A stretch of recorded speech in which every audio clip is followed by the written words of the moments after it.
കൂട്ടുകാരെ, കുഞ്ഞിക്കഥകൾ ഇഷ്ടപ്പെടുന്ന എല്ലാ കൊച്ചുകൂട്ടുകാർക്കും എന്റെ അപ്പുപ്പൻ താടി എന്ന ചാനലിലേക്ക് സ്വാഗതം. ഇന്ന് നമ്മൾ കാണാൻ പോകുന്നത് കേളുക്കുറുക്കന്റെയും പുളിയൻ മുന്തിരിങ്ങയുടെയും കഥയാണ്.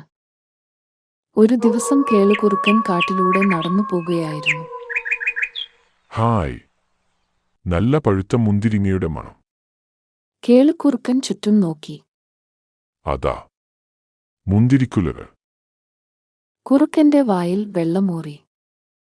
മുന്തിരിക്കുലകൾ എല്ലാം വളരെ ഉയരത്തിലാണല്ലോ. എങ്ങനെ കിട്ടും? കുറുക്കൻ ചിന്തിച്ചു. കേളുവിന് കൊതി അടക്കാൻ വയ്യ. കേളു മുന്തിരിക്കുലയ്ക്ക് നേരെ വായും പൊളിച്ചു ചാടി.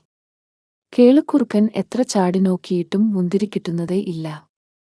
അടുത്തുള്ള ഒരു മരക്കൊമ്പിൽ ഇരുന്ന് ഒരു കുഞ്ഞിക്കിളി ഇതെല്ലാം കാണുന്നുണ്ടായിരുന്നു. കുഞ്ഞിക്കിളി കേളുക്കുറുക്കനെ കളിയാക്കി ചിരിക്കാൻ തുടങ്ങി. ഇതു കണ്ട കുറുക്കൻ പറഞ്ഞു, അയ്യേ, ആർക്ക് വേണം ഈ പുളിയൻ മുന്തിരിങ്ങ? എനിക്ക് വേണ്ട. കേളുക്കുറുക്കൻ നാണിച്ചു ഓടിപ്പോയി. കുഞ്ഞിക്കിളി പറഞ്ഞു, കിട്ടാത്ത മുന്തിരിങ്ങ പുളിക്കും. എങ്ങനെയുണ്ട് കൂട്ടുകാരെ നമ്മുടെ ഈ കുഞ്ഞിക്കഥ?